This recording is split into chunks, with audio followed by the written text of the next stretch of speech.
Hey everyone, and welcome to At the Letters for March 16th, 2023.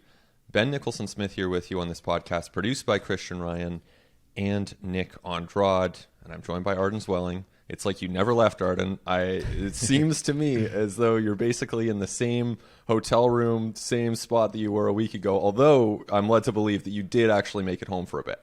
I did. I went home for a few days, which was great to kind of reintroduce myself to civilized society. But yeah, now I'm back in Dunedin. Going to be here for the final 2 weeks, which it's a long and a short amount of time. But man, 2 weeks until opening day against St. Louis Cardinals on March 30th, as we record here on the morning of March 16th. It's coming up. Yeah, it is. It is. I'm going to be down there in Florida. Covering the Jays as well pretty soon, so looking forward to being down there for the home stretch as well. At the Letters will be closing out spring training, but in the meantime, I'm here in Toronto, and yeah, Arden, I'm going to pick your brain on a bunch of Jays stuff here in the course of the next couple segments. Vlad Jr. obviously is a topic we want to get to. Ricky Tiedemann has been sort of put on the away from the game environment since we last spoke due to some shoulder discomfort. There's obviously Jose Berrios, what's going on with him, and the WBC. I mean, it's all kind of connected to the WBC at this point because that is the big topic in baseball. Of course, we're a Jays podcast. We're going to connect it all to the Jays. And really, there's no better place to start than Vlad Jr., who is back in games as of Wednesday. He was in a game. So I guess to begin, how did Vladdy look and sound being back in games for the first time in kind of almost 2 weeks? It's funny. I kind of wondered if he was going to ease into it and take it easy, ramp up as he returned to games. He missed 11 days from gameplay, but then I saw the lineup for the Jays on Wednesday, and he's playing first base. So the Jays had talked about, do we ease him in with DH duty, but they felt pretty strong enough that they threw him in at first base. And I thought, okay, well, that's a good sign. That means he's probably feeling pretty well. And then his very first plate appearance beats out a ground ball up the first base line, and I'm watching it and I'm thinking, man, he was motoring. He was moving up the line. So then I went back and looked at some of the data, and it was, 28 and a half feet per second sprint speed. The basically where he would be in the regular season. I think it was a 4.7 or 4.8 home to first, which again, pretty much where he'd be in the regular season. He was running as hard as he would if it was a regular season game and not a March 15th spring training game where nothing is on the line and he's coming off of a knee injury. So seeing that immediately was oh, okay, he's feeling pretty good. And then obviously the ball off his bat in his second plate appearance was 114 exit velo, one of those classic Vlad Jr. line drives to left field that just never reaches an apex before it hits the wall and gets on an outfielder really quickly. So seeing some of those results, I thought, all right, I think Vlad's ready to go.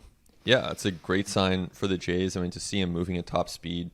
Vladdy's kind of sneaky fast. I think we've probably been saying that for a while. He's faster than you would think once he gets going. The stops and starts can be tough.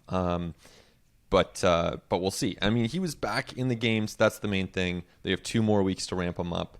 And they now know that it will be happening under their supervision. And again, they've opened this up. Vlad Jr. was the one who made the decision to pull away from the WBC's first round. That was his call. So that indicates that he was not necessarily going to be reckless. But hard not to notice, he was in the stands for the Dominican-Puerto Rico game in Miami on Wednesday night. And I don't know this for a fact. Arden, maybe you can shed some light on this. I'm guessing he didn't pack his bags for one night. I'm guessing he was prepared to be available to the Dominican if they had advanced. Now we know for a fact it's not happening. He's a Toronto Blue Jay for the rest of this spring. Yeah, I think Vlad would have wanted to join the Dominicans, certainly, if they had gone on to the knockout stages. And I think the Blue Jays were just slow playing it because obviously the Dominican wasn't there yet when Vlad obviously left to go watch that game. So there was no reason to make a decision at that time or to announce anything at that time. It would have been interesting if the Dominican had gotten there just to see how that decision played out and how the Blue Jays arrived at it and how everybody felt about it. And if there was some sort of like a compromise where, okay, you can go play for them, but you can only DH. I mean, how would that look with Vladdy having played 5 innings of first base on Wednesday? I think like a big hurdle would have been the fact that Vlad still hasn't played a 9-inning game. And he even told me himself, like, yeah, that is something I still need to do, and that is something that I like, still a hurdle I still need to clear in these final 2 weeks before opening day, is a full 9 innings and ramping up the workload to that degree. So it would have been very interesting to see how all of that was navigated, and obviously we won't get to, but it does sort of put Vlad's performance on Wednesday into a bit of a different context. It almost feels like he was trying to prove something. It almost feels like he was trying to show whoever, whether it's himself, teams, whoever, that, hey, I'm capable of running as fast as I do in the regular season right now. I'm capable of putting balls in play at really high rates of speed right now. No concerns with mobility, with rotation, generating power with my lower half at the plate. And you even look at his third plate appearance on Wednesday, and it was like a 9-pitch AB that ended up with him flying out like 323 feet to right center. But he was fouling off good 2-strike offerings. He was battling. It was patient and disciplined. He was doing a little bit of that sort of Soto stuff that he does, where he takes a pitch and kind of crouches and watches it and sort of taps his foot. Honestly, it was like regular season Vlad on Wednesday. It speaks to how much work and preparation players can get done away from games in spring training, and something we talked about last week, like how unimportant, honestly, like in-game spring training reps are for a lot of players. Yeah, I mean, he's clearly gotten to a point where he's feeling pretty physically comfortable, not totally comfortable. That 9-inning threshold is definitely an interesting one to watch for him. But you know, it's interesting too. Like we had talked about it last week. If this was a regular season situation, would it have been an IL stint? And you know, in the end, he's sidelined for 11 days. Probably that's one where he ends up going on the 10-day IL at a certain point for some, you know, whatever it is, knee inflammation. I kind of disagree with you on that, man, because I think the Blue Jays were ultra cautious with holding him out of games.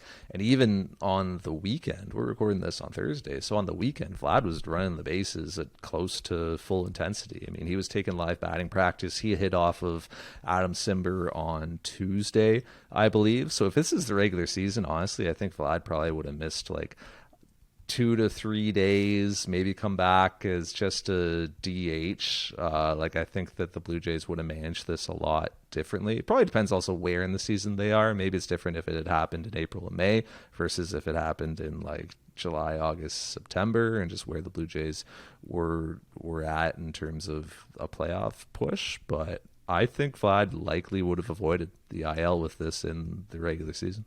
Yeah, it's certainly possible if you throw in some DH days. He would have wanted to avoid it. Obviously, at this point, there's really nothing to lose from putting him on the sidelines because there still are 2 more full weeks for him to get ramped up. So there's no shortage of time. You have to imagine that there's still somewhat deliberate in ramping him up. I mean, you're not going to jump from 5 innings to 9 innings for any player, especially someone coming off a knee injury, but I guess, like, outside looking in at this point, the way I'm looking at it, I would sort of anticipate that he'd be in there kind of every second day to 2 out of every 3 days, 5 innings, get to 7 innings, you know, make sure he's getting 3 at-bats every game. If he's good to play first, he's good to play first. You know, in spring training, regulars aren't making every trip anyway. So he can probably skip some of those longer trips, stay at the facility, get his work done, and at this point, there's really no reason to believe that he can't be fully ready for the opener.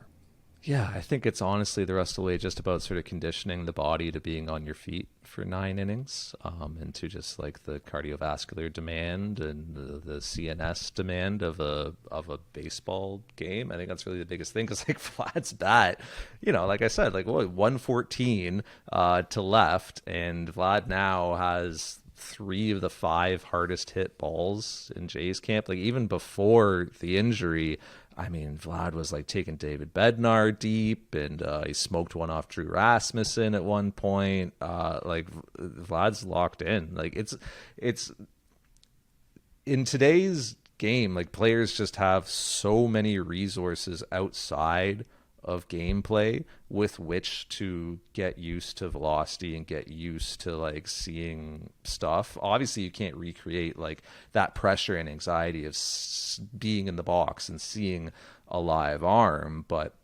you don't have to step in against Garrett Cole in spring training to see Garrett Cole type of stuff. You can just dial up the iPitch machine. And like for people who don't know like what an iPitch machine is, like it's a pitching machine that you can input at anybody's repertoire into it, and it will shoot baseballs at you from anywhere from like 73-mile-per-hour curveballs to 100-mile-per-hour fastballs, and anything with like super low spin rates if you want to see a fastball that's not going to drop as much as it goes towards the plate, to super high spin rates if you want to see like a breaking pitch that's going to move a ton. So you literally dial up the iPitch machine and you punch in like Garrett Cole's 98-mile-an-hour fastball and his like whatever his 88 slider and whatever his changeup and his curveball are, and that machine will just randomly chuck those pitches at you, and you can face that type of velocity and that type of action in a batting cage on a backfield somewhere. If you want to work on a certain sequence against Garrett Cole, if you just want to see his fastballs and sliders, if you want the machine to throw you first pitch slider, second pitch slider, third pitch fastball, you can dial that in as well. You can have a coach putting different sequences in that are going to surprise you, so you can test your pitch recognition abilities. Like players just have access to these resources these days that allow them to prepare and get their swings to a place where they're game ready.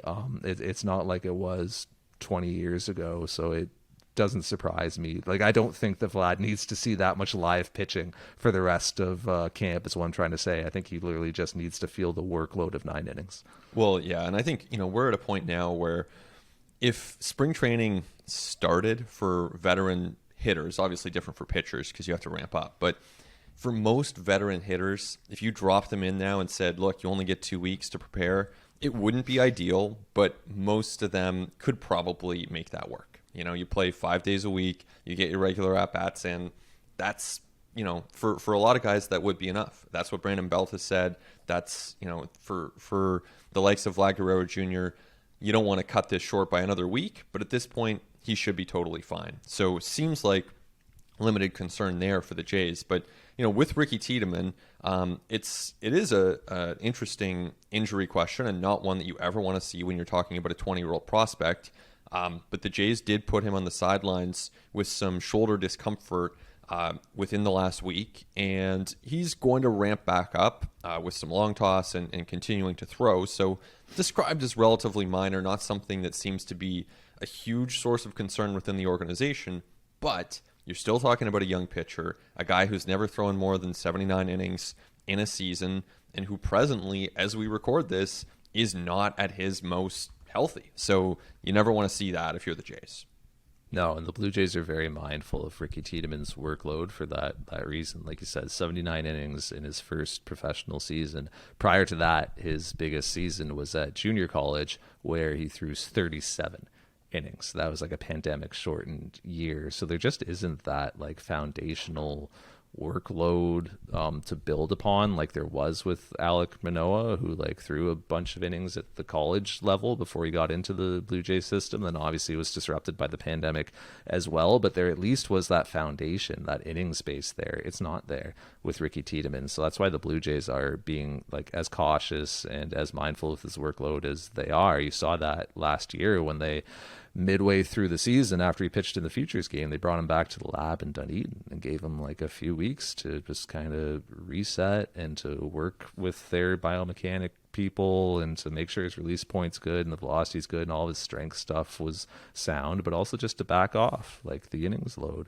a little bit and the workload a little bit. And we know right now, like, look, it's not 2006. Like, innings are a poor measure of workload. They measure outs. They don't measure workload really, because look, some outs come on one pitch and some outs come on 12, right? And like some outs are in the second inning pitching with an 8-run lead, and some outs are in the 6th inning with the bases loaded pitching with a 1-run lead. And those are totally different levels of stress and anxiety and intensity that pitchers are dealing with. Even tracking throwing in between outings, tracking warm-up pitches, tracking what you're doing in the weight room afterwards, like all of that catapult data, all of that stuff like goes into the formulation and the management of Ricky Tiedemann's workload going forward. It's all a long-winded way of saying, yeah, I'm not surprised the Blue Jays are backing him off with this shoulder thing, because the Blue Jays are just very invested in making sure Ricky Tiedemann has a smooth,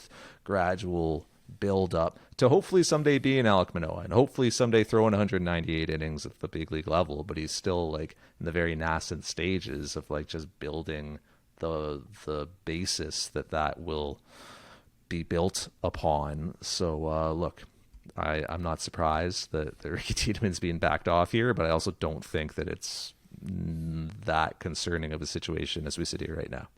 Yeah, I mean, the way the Jays are framing it, they're not overly concerned. I think the moment, you're a pitching coordinator, you're Pete Walker, I don't know who he went to within the Blue Jays organization, but you're a Blue Jays coach, presumably, and Ricky Tiedemann comes up to you and says, my shoulder's barking. I mean, this is not the day and age where you're going to say, all right, doesn't matter, get out there, tough it out, son. Like, you're gonna pitch for us no matter what. Like, you're going to create some room for him to recover. You're going to slow that down the moment you hear that there's some discomfort. Not sure if there's been any imaging that's done. Presumably, that's something you'd want to think long and hard about if you're the Jays, just to make sure that there's nothing structural there. But he's on his way back to throwing in competitive environments. So that is, relatively speaking, a good sign. But until he's back out there on a mound, for me, until he's back out there in a competitive environment, whether that's minor league spring training, a minor league game, those would be the logical next steps because he's no longer in major league camp. But until then, this is a variable. This is a question. And if, as the Jays suggest, it will be, resolved relatively quickly, that's best case scenario. But, this is when you're talking about pitchers who are this important to the, long term and even potentially short term of this organization, just want to see them back on a mound before you can fully breathe easy on that front. But don't you think the Blue Jays are actually happy that Ricky Tiedemann raised this with them? Sure. All right. I think they'd be really encouraged by that because it's the sort of thing he easily could have just pitched through. And he easily could have just not brought to their attention. Like at this time of year, every pitcher across baseball is battling soreness, is battling fatigue, like is battling some of the symptoms that come up when you start throwing a baseball at high rates of speed, over and over and over again for the first time in however long, right? Because you didn't throw during the off season, or you took like whatever, a month or 6 weeks off of the mound, and then you began a throwing progression in late December, early January, and began building up. And at a certain point, like your arm's gonna feel that as it is sort of reacclimatizing to what you do. And like we see this across baseball, particularly with like young pitchers who throw really hard. Like you saw Cade Cavalli walk off a mound the other day, right? When he was pitching for the Nationals, with, I think it was an elbow thing. Andrew Painter earlier this spring had a situation as well.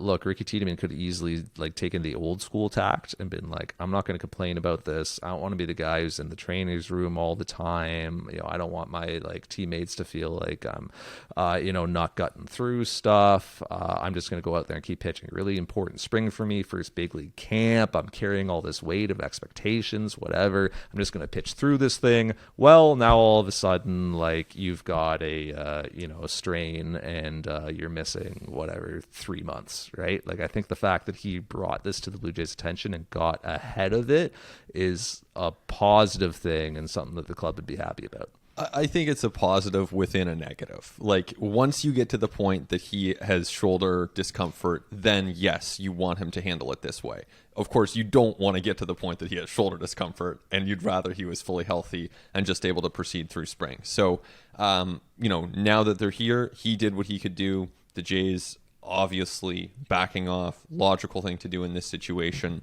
You don't want to push him too hard. Agreed. All right, so Jose Berrios is healthy, but the results continue to be pretty disappointing. And this happened a few days ago now, but I still think it's worth touching on just because Jose Berrios is very important to the Toronto Blue Jays. And some of the issues that we saw in 2022 did continue in his start against Venezuela. If you look at the fastball command, he was leaving some pitches up. I know the pitch to Santander, which was hit for a home run in that game, was below the strike zone. Great piece of hitting by Anthony Santander to go get it and hit that over the wall. But it doesn't change the fact that Jose Berrios was out there issuing some walks, leaving some fastballs over the heart of the plate, and getting hit really hard. I mean, he pitched 1+ innings, 1 1/3 innings. Don't have it in front of me right now, but it was not a strong start for Jose Berrios. So it's March. We're in the middle of March. If this was a game against the Pirates, we would give him a pass. We're not reading too much into these things. But again, it's not good. I'm not here saying that Jose Berrios is destined to have a bad year because he had one bad start against Venezuela, but it's not what you want to see. You mentioned the pitch to Santander, which is the one that really stood out to me, curveball to Anthony Santander, which as soon as I saw that, I was like, that is such a strange pitch to throw. When you went back and looked at it, did the game plan, did the way Jose Berrios was attacking hitters, did it stick out to you like it did to me? No. I was more looking at pitch location than I was thinking about the game plan. And the pitch location was spotty. The location wasn't there, and that's what I'm looking for with Berrios is the fastball command. And I agree with you that some four-seam fastballs were left in some bad places. He was picking it a little bit, and that is something the Blue Jays have worked on with Jose Berrios. And you need to see better fastball command from him. But I mean, the other thing that you were seeing from Jose Berrios with his fastballs was everything was in to right-handed hitters. Go look up the pitch chart. 90% of the time he was working into righties with his fastball.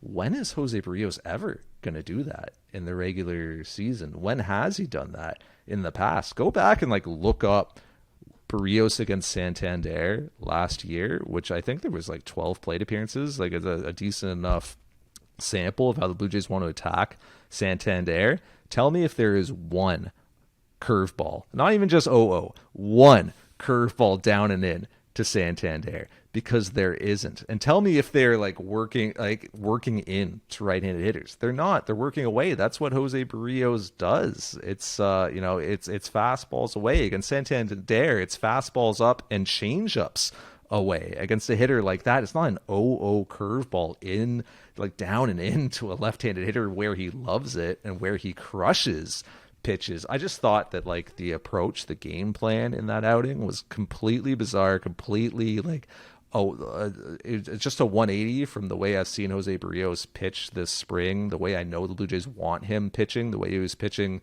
last year. It was just kind of inexplicable to me, the attack plan in that outing. So that's one thing that I kind of take away from that makes me maybe not quite as concerned about the results as I otherwise would be. The other is just, like you said, the time of year. And if this had happened against the Pittsburgh Pirates in front of 5,000 people, it would be a little bit different. And we must acknowledge it is the WBC, and Jose Berrios isn't going out there I'm just going to work on my curveballs down and in to left-handed hitters. I'm just going to work on fastballs into right-handers. He's trying to get outs, and he's trying to do it efficiently.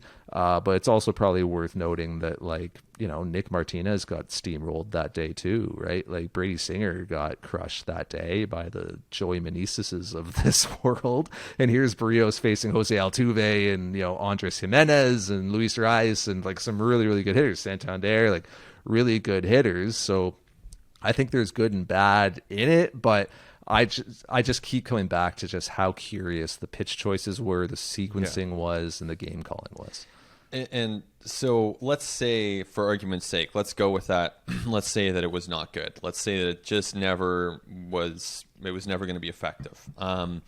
Even if that's the case, though, you would want to see better fastball command from Berrios. And so that's where I'm kind of like, not great.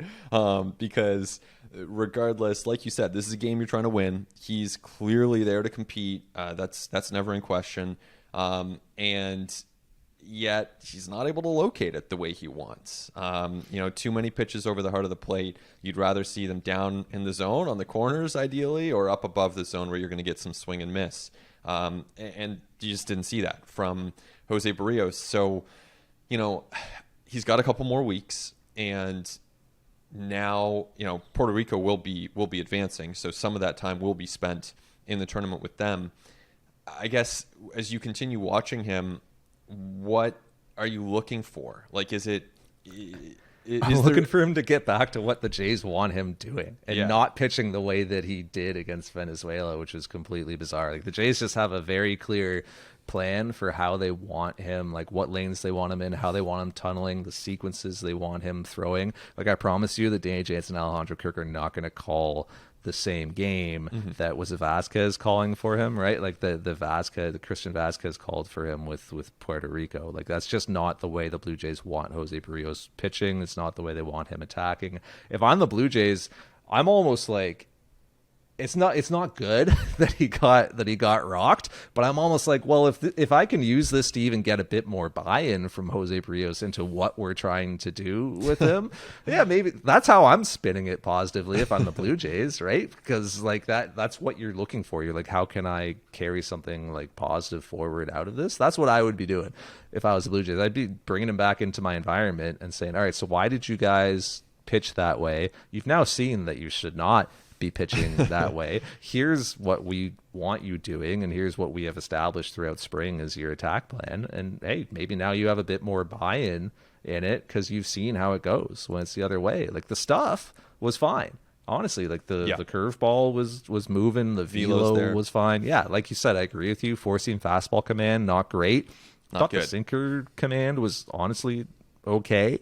It was the four-seamer that was tough, but like, Jose Berrios has to throw his four-seamer. He's not just going to shelve that pitch. It's part of his repertoire. It's an important part of what he does. So, like, if anything, I'm just talking to him when he gets back to Eden and saying, yep, like, this is why we're trying to get you to do things a bit differently, because pitching that way doesn't work. Split screen video. On the one side, Venezuela is just lighting him up. On the other side, it's called strike three with Kirk and Jansen behind the plate. Love it.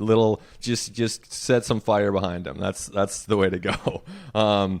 We'll see. I mean, I think if you're the Jays, for all those reasons, it's a tricky one, because either Dominican is advancing and Vladdy's playing. And of course, too, like, I get it. I'm not saying that Mark Shapiro's sitting there like rooting for all his players to be eliminated. There's also a case, I understand, that it's good for these players to experience success against high-level competition. It's good for them to win, to be in those pressure situations and succeed and thrive. Of course, there's a real aspect to that. There's also the other side of that coin, which is, do you really want Vladdy out there playing 9 innings, jumping up from 5? Or if as Puerto Rico won, now it's Jose Berrios who's out there not working with your catchers, not working with Pete Walker, your pitching development people.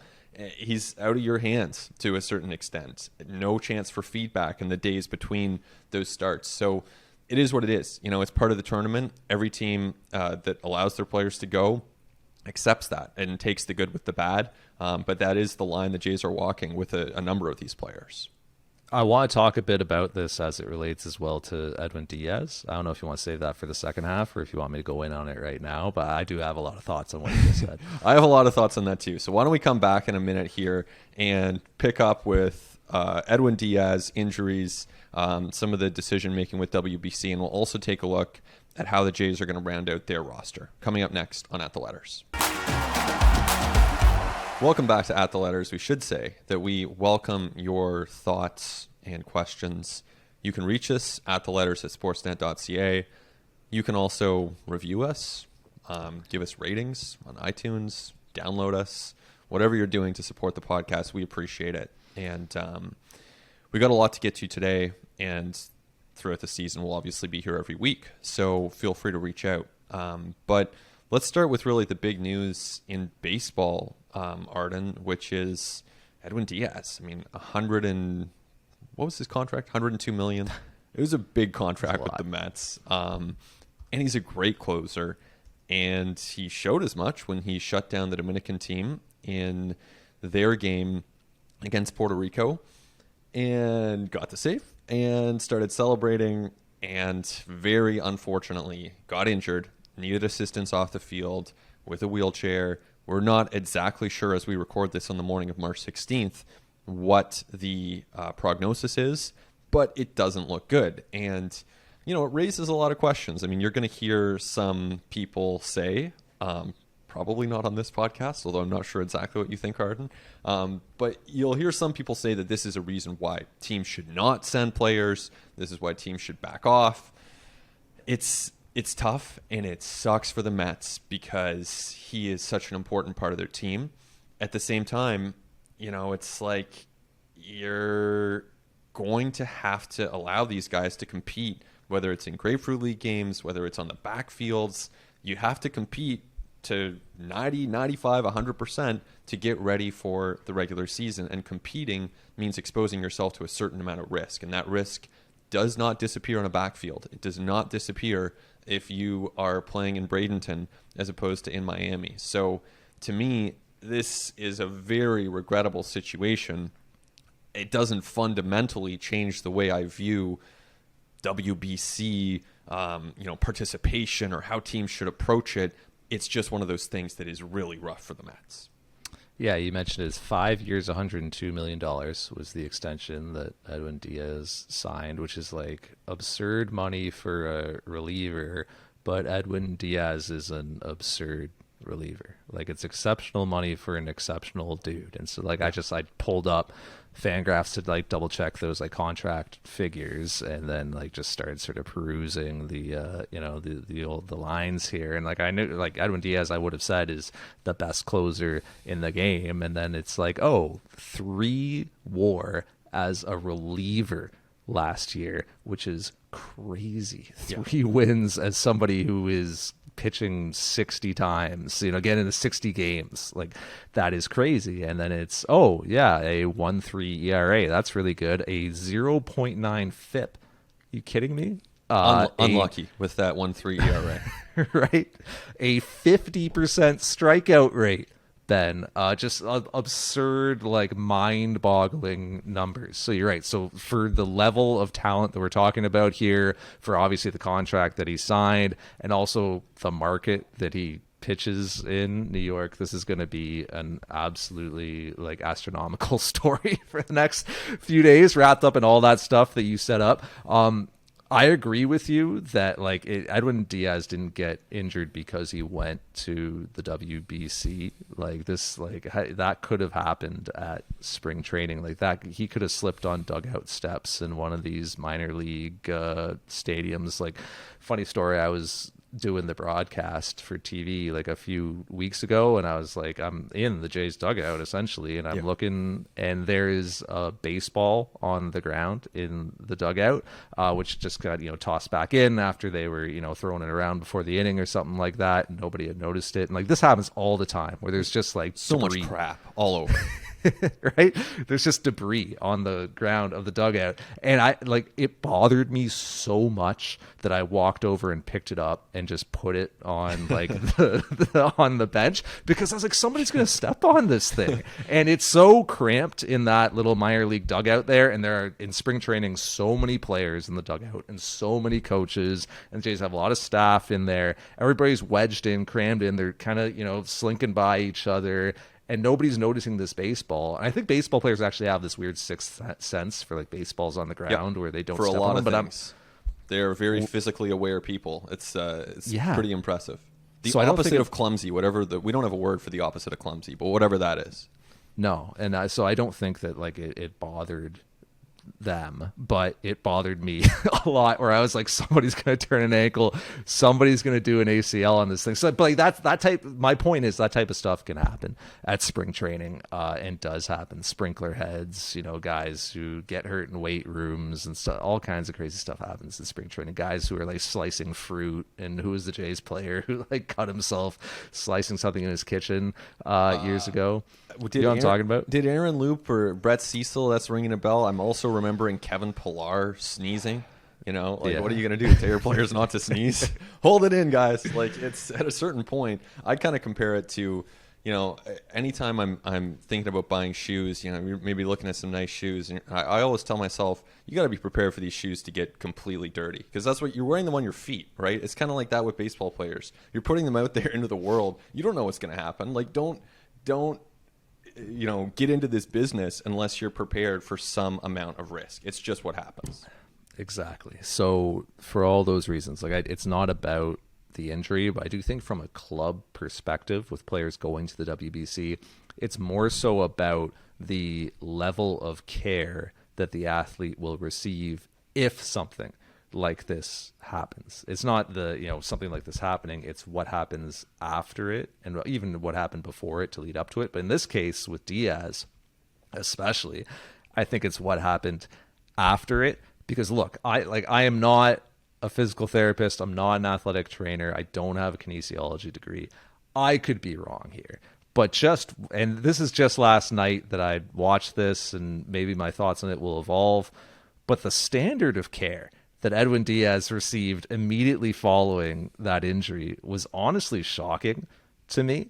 Like, professional athlete suffers serious looking leg injury, and the response is to lift him up by the leg and try carrying him off the field.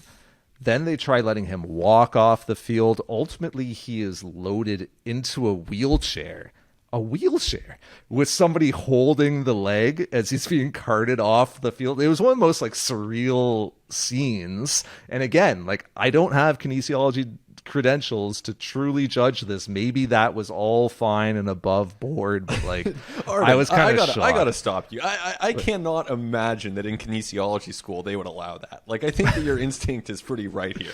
Like, you just go ahead? You know, and maybe our inbox will be flooded by all our kinesiology listeners, and I welcome that. But I mean, there's no way that's how you would want to treat these injuries, right? Don't you leave him where he is? Yeah. Calm him down, breathe, talk to him. What are you experiencing? What sensations are there? Get a professional, an athletic trainer who has credentials to assess this situation and determine next steps before Edwin Diaz even moves. Just because maybe there's a reason to immobilize the leg, right? Like, maybe there is a concern of something structural that could be worsened by moving that leg. Maybe you got to get a cart out there and you got to strap him on, right? And have him carted off the field. Like, you want to take every precaution in that scenario. I'm pretty sure you don't want to just lift him up and throw him in a wheelchair. So I think that for clubs, that is the big concern, is just like the standard of care and the resources that athletes are going to have access to if things like this happen. It extends to Berrios as well. I would bet the Blue Jays aren't very happy with Christian Vasquez and Yadier Molina and whoever else went into that game plan that Jose Berrios carried into that outing. So I just think that, like, the environment, the individuals that the athletes are going to be working with, I think that is the big part of the concern for clubs. Yeah, and there's a part of me that's sort of tempted to draw a line here and say, hey, this is why you don't spend $102 million on relievers. But I actually want to stop myself in my tracks there, because we're talking about the New York Mets here, and that's exactly what the New York Mets should be doing. They've got tons of money. Edwin Diaz is a great pitcher. Go out and do it. Sometimes they're going to get hurt. That, you live with it. You know, does he miss a month? Does he miss the year? We don't know at this point. It's the cost of doing business. You want a 3-win reliever on your team, you accept the risk that comes with that $102 million investment. Yeah, and well, just even you look around the Blue Jays facility, how many trainers, Ben, do you run into, and like how many staff members? And like, we've done tours of the player development complex and like just all the resources that players have access to. Like, if Ricky Tiedemann goes to the WBC and feels some sort of shoulder fatigue or soreness, discomfort, whatever he's going through, well, maybe he doesn't have access to the same resources that he does in the Blue Jays environment. Not all those variables are controlled for. Maybe he's like, it's WBC. I'm pitching for my country. I'm just going to push through this. And now maybe he's like sidelined until August with whatever he's done to his shoulder. So I think that that's like a very big reason why teams are so reticent when their players are going to the WBC. Agreed. It has been a really compelling tournament. I haven't watched every single inning of it, but I've been watching every day and watching, Team Canada play, watching good chunks of the American games, Dominican games. Sometimes you have the Japan games on early. That's a super fun team to watch. I guess before we zoom in a little bit on Otto Lopez and his connection to the Jays, their battle for that final roster spot. Any big picture thoughts on the tournament? We've looked at it as a way to kind of grow with the game. I find it pretty entertaining, especially compared to Grapefruit League. By the third, fourth inning of a Grapefruit League game, my attention sort of drifts, really. I'm not as locked in on, let's say it's the Pirates relievers against, Vinny Capra at the plate. I'm not necessarily as dialed in as I would be for a WBC game where you have Shohei Ohtani throwing 102. Yeah, there just isn't a good time for it, is the thing, to get participation and to get even athletes and clubs to be into sending the athletes to this tournament and participating in it. It's just so disruptive at this point in the year. It's hard just to get guys insured coming off of injuries. Saw that with Team Canada. And then it's hard to ask a lot of players who, especially guys who would have to be going over to, play in Asia to fly across the world. You saw that with Jordan Romano, who was yeah, man, am I going to disrupt my entire schedule and build up to the regular season to go pitch for, Team Italy, screw up my entire body clock and my sleep and my training and my nutrition, all that stuff. It just comes at such an important time for MLB players as they kind of build up to what's important, which is the regular season, and where they get paid, which is MLB in the regular season. There are other sports that aren't like this. I watch a lot of rugby, right? And the Six Nations are on right now, and so I watch Antoine Dupont, who's one of the best players in the world, or Romain Ntimak, play for their country, play for France, much more often than I watch them play for Toulouse, which is their club team, because that's the priority in rugby is actually international competition and representation. The Six Nations is a tournament in Europe with France, England, Scotland, Ireland, Wales. It's contested every year, and it's every year around this time, January, February, and the best players in the world represent their nations every single year. It's not even a question. It's if you are healthy, if you're fit and selected, you're going, because the international team is a priority over your club team, whereas in MLB and in most North American sports it's the reverse, where your club, your professional team, is actually the the priority over your international team. And oh, by the way, this is a Rugby World Cup year. There's a World Cup later on this year, in which all the best nations in the world are going to play each other to see who's the best team in the world. But right now the priority, even in a non-World Cup year, is international representation. And that's just different in other sports than it is in baseball. I don't know if you're ever going to reverse that with not only baseball, but most North American sports, where the wages that the players earn for club play, for professional team play, NHL, NBA, etc., are so great.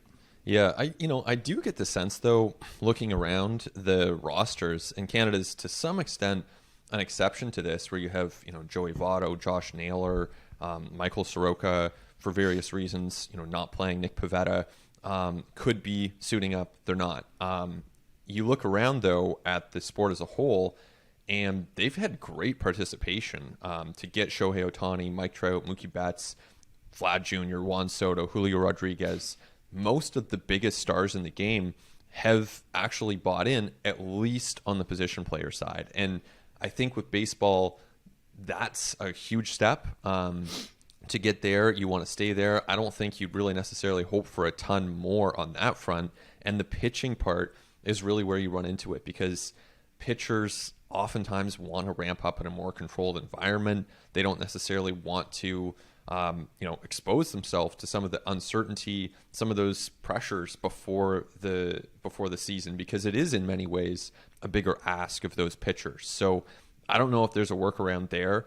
Timing wise, you're not going to do it at the end of the season. You're obviously not going to do it in the middle of the season. I mean, you could take 2 weeks in July, but realistically, baseball is not going to give up regular season games during such an important part of the calendar when they want to own, that part of the sports entertainment world. So I think this kind of is what it is. Do you see any way to get more pitchers participating, or is this kind of a plateau for the WBC?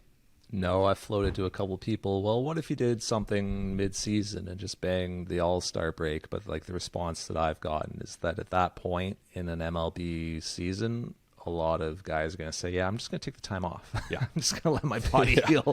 Right? Like I don't really want to go into this intense competition in July after I've already logged 100 innings in my season. So that doesn't seem ideal either. Like there just isn't a great time to have this tournament, which is too bad, because look, it's great to see international competition for baseball. Like we get so little exposure to some of the Japanese players that you've been watching, and Korean players. Even it was cool seeing some of the Great Britain players, right? I know the MLB calls it the World Series, but the World Series is not the World Series.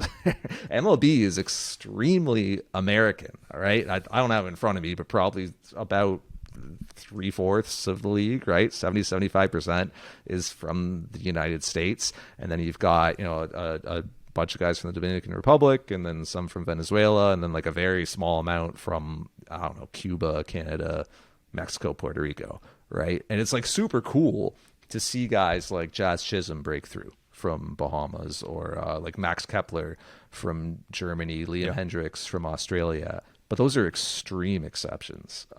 So to get to see an actual Great Britain team competing, to get to see an Italian team competing, Israel competing, right? To get to see just players that we're not exposed to because MLB is so American is cool. I think it helps globalize the sport. I think MLB could do a better job of breaking through and going over and playing some games in Europe, like we've seen from the NFL. I think it's always going to be an uphill battle in Europe with with soccer, with cricket, with rugby, with how popular those sports are. But I would think there's also maybe a little bit of natural crossover athletically from cricket, right? Just a little bit. Mm-hmm. It's tough because baseball, it's not a raw athleticism sport, right? It's a fine motor skill sport. So you really have to begin developing skills as a pitcher and as a hitter very early in your life. And you have to work on them for a very long time. There's not very many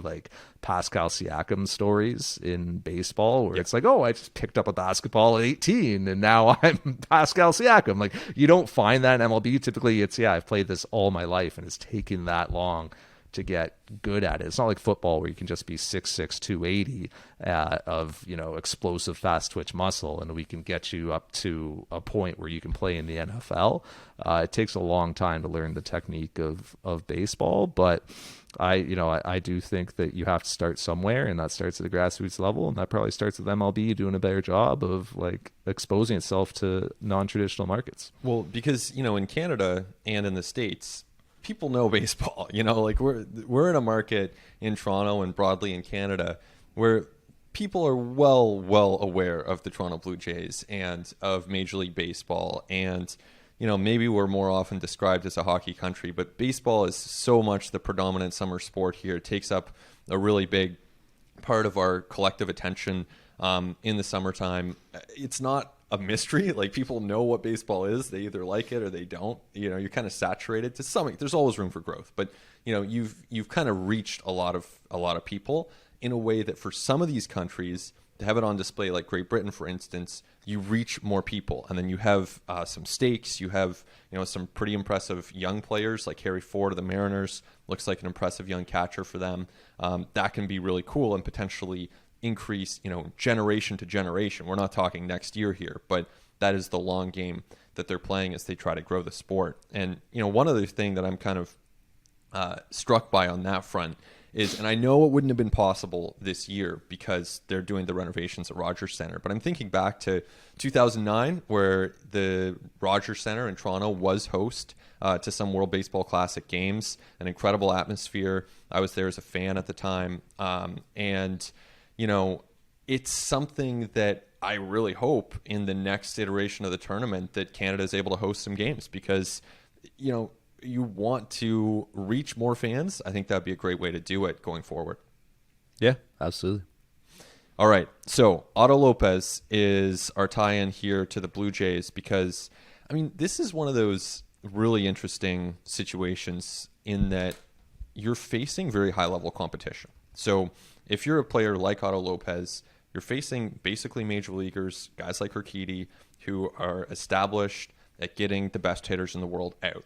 And Otto Lopez was great in that situation. To me, it wasn't a total shock because even going into this tournament, he was a guy that I was looking at. But to see him do that on this stage kind of reinforces to me that this is a guy that should be front and center in the discussion for that final utility spot on the Jays roster. Yeah, I know we talked about him. I don't know if it was 2 weeks ago or it was one of the early spring training podcasts because I remember having some conversations early in spring training and people telling me, yeah, Otto Lopez doesn't get the love that he deserves. Like he gets overlooked by you guys in the media a lot. And I was like, yeah, you know what? At the AAA level, like he's on base all the time. It's a very professional plate appearance. He grinds pitchers.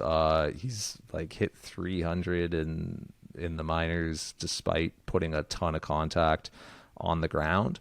And then I went and kind of talked to Otto a little bit about it before he went to the WBC, and he kind of told me about playing winter ball and working on some swing changes and some things he's trying to do to add some more line drive contact and add some more loft and not have so much of his contact be on the ground and tap a bit more into some of the sort of extra base juice that the Blue Jays think that he has in his bat. And then lo and behold, he's hitting line drives throughout spring training before the WBC, and then he goes to the tournament and he's like lacing triples into the gap, and he's like hitting balls over walls and in quite an environment against some like pretty good pitching. It's kind of cool to kind of see the realization of a lot of this work because Otto Lopez has been working hard with guys like Guillermo Martinez and Hunter Mentz behind the scenes to just stay through the ball a lot more and to just tap in a bit more to just getting the ball off the ground because he has the speed and the athleticism to put up a pretty high batting average in the minors with as much ground ball contact as he was making. He's obviously got a great feel for contact, but at the big league level, typically with the level of defense that you're facing and the deployments defensively that you're facing, it's tough to sustain that. So like a really big step for him is just more line drive contact, more extra base hits, and you're starting to see that. So it's going to be interesting to see how that can carry over into the regular season.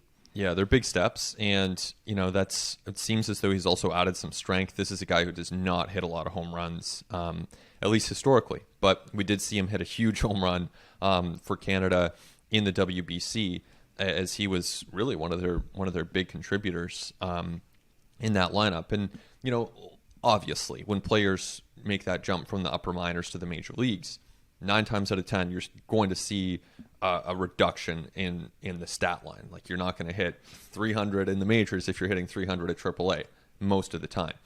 There are exceptions to that, maybe Bo Bichette on that list. But in the case of Otto Lopez, if he were to get to the major leagues this year, I really don't see a reason that he couldn't go out there and hit 260 with an on-base percentage, maybe 320, 330, slugging percentage, maybe 400.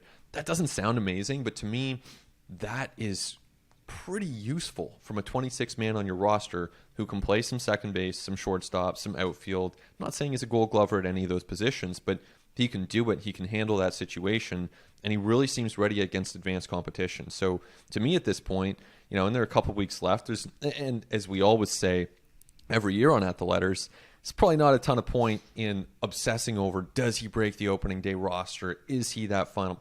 Doesn't really matter. The point is, he seems to me to be ready to contribute at the major league level right now for the Jays.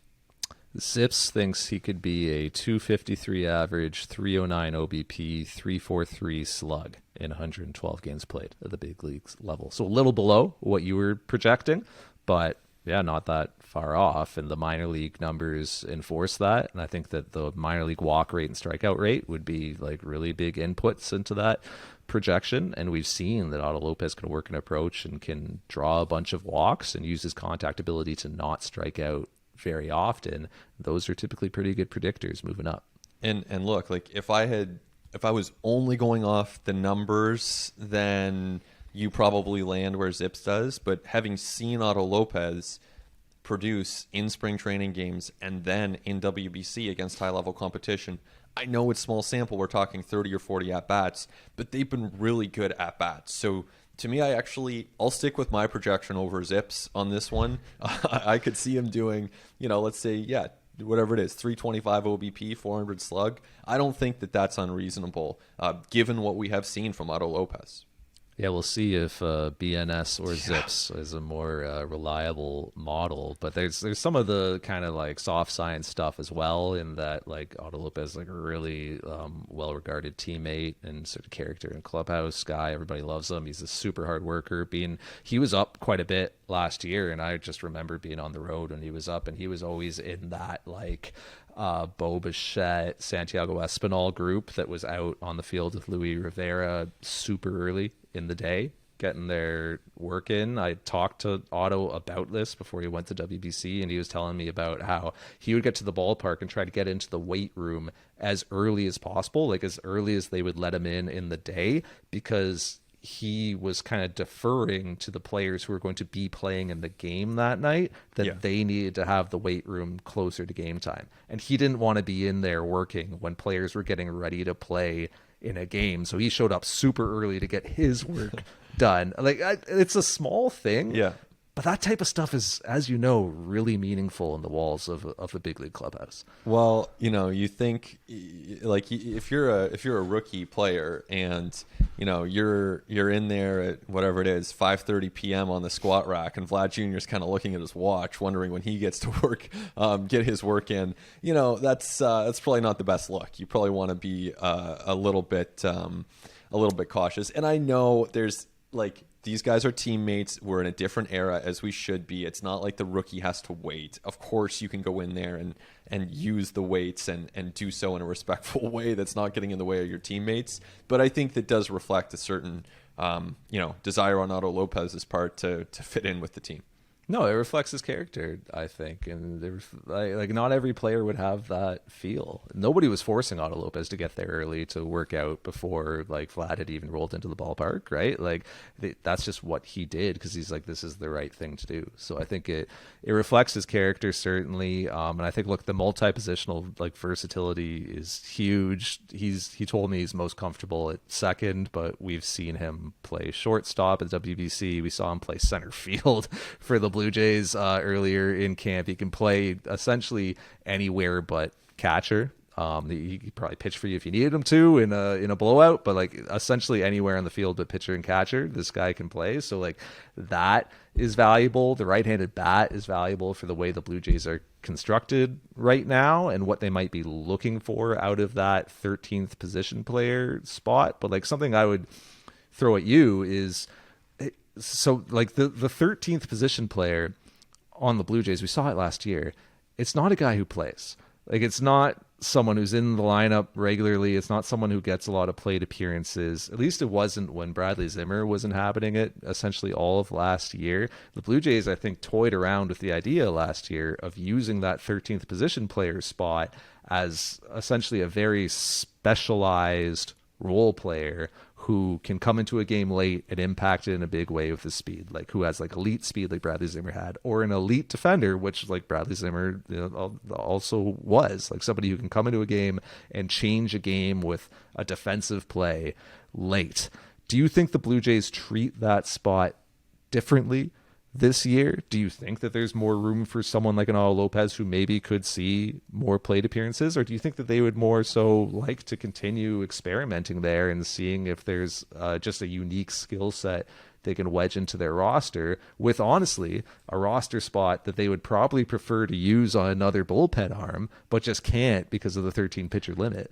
Yeah, exactly. I mean, I think it's an interesting question. I think that, when you're looking at how you build a bench and what you're looking for, clearly you're not just building a bench in the abstract. You're building a bench that is designed to complement your starting position players. So to some extent, yes, you're just going to take the best players who are not starting players on your team, but you also have to find players who can and will be used in practical ways late in games or when there's a certain starting pitcher matchup that you want to work around. So that's why the Blue Jays had the players that they did on their bench last year. Bradley Zimmer and Jackie Bradley Jr., for instance, very, very good defensive outfielders. Why did they have that? Well, there are a lot of times that the starting outfielders on the Jays were not that good last year. They wanted to have a layer of insurance. So that's where Bradley Zimmer fit in. Now that we're talking about a team that innings 1 through 7, 1 through 6,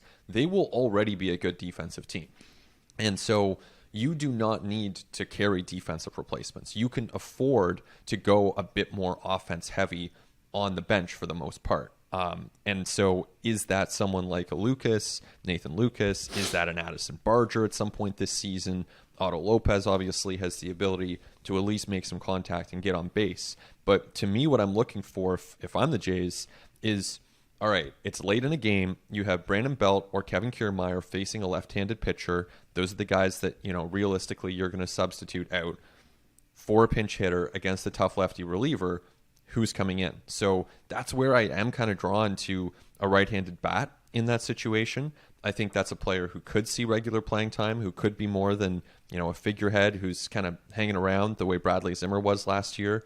Vinny Capra, Winton Bernard, those guys are right-handed hitters as well as Otto Lopez. But for me right now, I'd put Otto Lopez in there. And then if it is, Kirk obviously would be the primary right-handed hitting option on days that he is not in the starting lineup. But if Kirk's already in, maybe you use Danny Jansen. But you want to have some other options. And so I think that having an Otto Lopez to come in for a Brandon Belt, for example, I think there's some value there. That's what makes me wonder about how the Blue Jays will use this roster spot, because their bench is so much deeper this year. Like on any given day, like John Schneider and Don Mattingly are going to be looking down the bench at late game, pinch hit, pinch run, whatever options, to be looking at guys, like you said, one of Kirk or Jansen, like two of Espinal, Biggio, and Merrifield, right? Like there's going to be a bunch of days where Brandon Belt starts on the bench and is pinch hitting as well. I mean, Kevin Kiermaier might be like it's a pretty good late game defensive replacement if he's not starting for you on that day, right? And if it's a Varsho center field day or a Springer center field day, which by the way, I think you're going to see a good amount of Springer center field days this year. So I think the mistake we make so often in spring training is thinking about that final bench spot as like a meritocratic competition, which it really very rarely is. Like it comes down to who has options, what's our depth. Like you're not trying to build the best roster for opening day. You're trying to build the best roster for April, May, June, like throughout the course of the season. I know there's a lot of importance for players for being on the opening day roster, like as there should be. It's really cool to get your name read, aloud and to be there on opening day. But I do think that when clubs look at this, it much more often comes down to preserving depth and building as deep of a roster as possible. So let's say that the Blue Jays get to the end of spring training and there's Otto Lopez with options and Nathan Lucas with options, and they would have to make like a 40-man decision to get, Winton Bernard on. Barger has options as well. Capra is off the 40 right now, so that'd be another decision that would have to be made. Well, okay, so the guys who aren't on the 40 are up against it, certainly. And then the other three that we mentioned all have options. And then it's like, oh, hey, Oakland just designated Christian Pache for assignment because he's out of options there and he didn't make the club. And, oh, hey, he's a 24-year-old right-handed hitting center fielder who's an excellent defender and very fast, kind of similar to a Bradley Zimmer type. Maybe we're optioning all three of Lopez, Lucas, and Barger and adding Pache, moving Ryu to the 60-man. Now we've just increased our depth and made ourselves set ourselves up better for the course of the season. And we get to bring Pache into our environment and kind of see how he looks and if we can help him, tap back into the contact rates that he showed earlier in his career, get the ball off the ground a bit. And he gives us some utility as a defender and as a pinch run option, and he's just occupying a spot on our roster that isn't going to see very many plate appearances and very much playing time anyway. Could be Keston Hiura with Milwaukee, right? Who's, again, right-handed hitting infielder, still pretty young. He's got some pop, good barrel rates, but obviously has had a tough time the last couple of years. Might not make Milwaukee's opening day roster. Might end up getting DFA'd. If you're the Blue Jays, maybe you take him on and see if there's something there. Try to sneak him through waivers yourself later in April if you end up against it, and just kind of preserve that roster depth going forward. Well, exactly. And if you're the pro scouting department of the Blue Jays right now, you need to be looking out for those guys. That's the job of the pro scouting world, is to understand who is available, who might become available, what depth charts look like around the league, and where there could be opportunities for the Jays. So hopefully that Christian Pache one comes true, because that would be a deep call. That would be one of the better predictions made on At the Letters. So if it does come true, you heard it here first. I'm just saying that, like, we know how MLB organizations operate, and we've seen how the Blue Jays operate. So we know what they've done with this 13th position player spot in the past. We've seen the type of playing time that is there, and we've seen the decisions that they make roster-wise towards the end of spring training. So it's not just a straight-up meritocracy. Otto Lopez earned it. He should be there. A lot of times it's like, hey, it could be Keston Hiura, right? I think Pache is a really interesting name, but you don't know who's going to shake out at the end of camp. But I think if that opportunity is there, the Blue Jays would look at it objectively and say, yeah, we should add another layer of depth to our organization. Otto Lopez's time is going to come during the regular season when he impacts this roster. It doesn't have to be on opening day. Exactly. And I think as long as it's a good player, right? Because if you're doing it for a Zach Collins or Bradley Zimmer, which they just did last year, though. Oh, I know. We saw it. Yeah. And I'm not saying that there's, that there's not an advantage sometimes to taking a gamble on a guy, but this is also a team that needs to win games. So I have no problem. If there's no one who really jumps off the waiver wire, I don't think you need depth for the sake of depth. I think you can keep that 40-man spot open. There will be a need for it in the course of the season. And if Lopez is ready, I think great. So that, to me, that's a high baseline. And then if you can improve upon that, so much the better. For me, it's even like if Jesus Sanchez gets DFA'd by the Marlins, and it's like this guy's super toolsy and has some of the biggest exit velos in the game and massive arm strength in the outfield, and obviously like a ton of swing and miss, right? There's a reason why he's being DFA'd, but it's like, can we help him? Is there something here? Zach McKinstry, right? A guy who, like, for years just couldn't crack the Dodgers roster because it was like so deep, ends up with the Cubs and like may not crack their roster either, and may end up getting DFA'd at the end of spring as the Cubs try to get him to AAA. Maybe you take a chance on him as a utility infield type. To me, if those opportunities, if I was in the front office, those opportunities came up at the end of spring, I would be taking those flyers because there's no risk to it and you don't lose anything. You preserve your depth, and you know that Otto Lopez is probably still going to play a bunch of games for you at the big league level down the line when somebody gets hurt or when you get into a roster crunch situation.